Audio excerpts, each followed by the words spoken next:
کہ جو عورت خوشبو لگا کے بازاروں میں نکلتی ہے اس خیال سے کہ مرد سونگے اور اس کی طرف مانوس ہوں، فرمایا کہ وہ عورت زنا کی دعوت دینے والی ہے۔ تیرا پردہ تیرے لیے بوجھ نہیں ہے، تیرے پردے کی ایک سلوٹ تیری آبرو کا پہنا، تیرا برقع تیری عظمتوں کا نشان ہے۔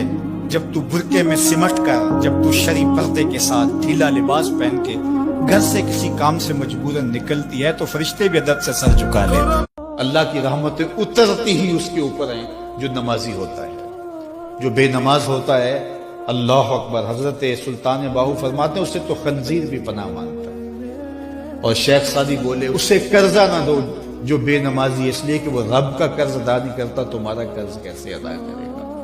اور حضور غوث اعظم رضی اللہ تعالیٰ عنہ جن کی 11ویں پکاتے ہیں، وہ کیا کہتے ہیں؟ فرماتے ہیں بے نمازی کو مسلمانوں کے قبرستان میں دفن نہ کیا جائے۔ کتنی بڑی بات ہے، من ترک الصلاۃ متعمدا فقد کفر جہارا، فرمایا جس نے جان بوجھ کر نماز چھوڑی گویا اس نے اعلانیہ کفر کیا۔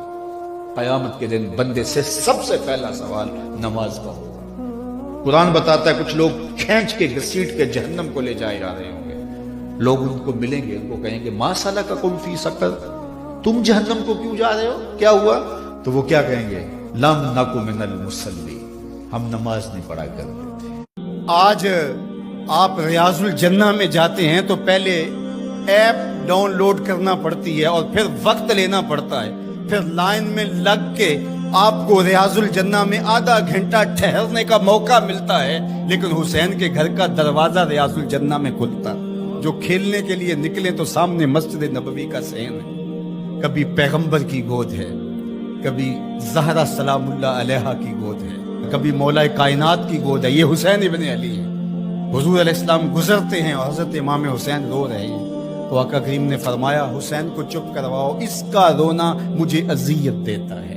تو بتائیے کہ جب نیزوں پہ حسین ابن علی کو پرویا گیا تو گنبد خضرا میں حضور کی کیفیت کیا ہوگی؟ میں ایک دن گزر رہا تھا فجر کی نماز کے بعد، ایک گھر کے سامنے کافی لوگ کھڑے تھے، میں نے پوچھا کیا ہوا تو کہنے لگے کہ فوتگی ہو گئی۔ میں نے کہا کہ ان کا کوئی بیٹا نظر نہیں آ رہا، کہا تینوں بیٹے تبلیغ پہ گئے ہوئے ہیں۔